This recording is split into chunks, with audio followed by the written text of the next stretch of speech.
Do'stlar, sizlar so'ragan kontent qo'ylarga eng arzon yem berish retsepti ratsioni. Yaxshilab joylashib o'tirib olinglar. Videoga like bosib, kommentariyani bangilab tashlaylar. Xo'p, do'stlar, mana yemimiz bizani quruq yem, o'sha bug'doy, makkajo'xor maydalanganini aralashmasi.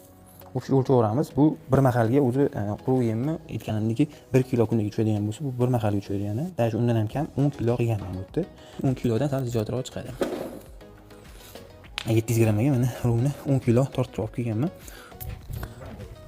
Hop, do'stlar, mana qozonga o'tin yoqib oldik, suvlarni tushirib oldik. Bu yem pishiriladigan qozon. Mana shu anaqamizni 10 kilo yemimizni to'kamiz.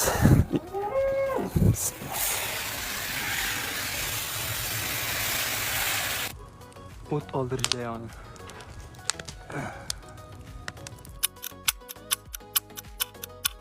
Hop, pishgan yem. Holat kelgan. Oba. O'taylik bo'ladi.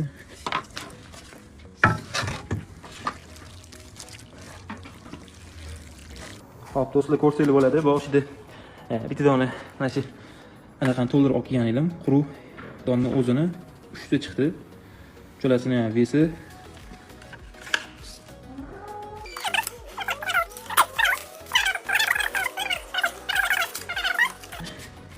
Hop, 932 40 kilo.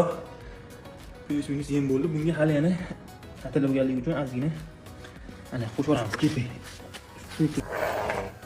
Mana shu 16 kilo chiqdi. Bu 9 kilo chiqdi. 16 kilolikni olamiz. Tabii 3 mahal bersanglar ham bo'ladi. U ham o'zingizga qarab. Mana shuni ham ozgina qo'shib yuboramiz, yarmini ko'p emas.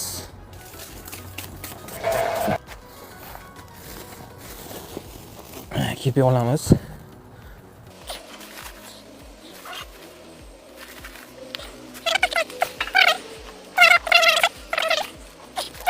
Bismillah. Oh. To'g'risini aytayim, o'zimning g'aziyim keldi. Hop, mana do'stlar, tayyor bo'ldi, savoldim. Endi ularni beramiz. Qo'randalik. Bismillah. Ani, sekin shoshmasdan. Og'ir.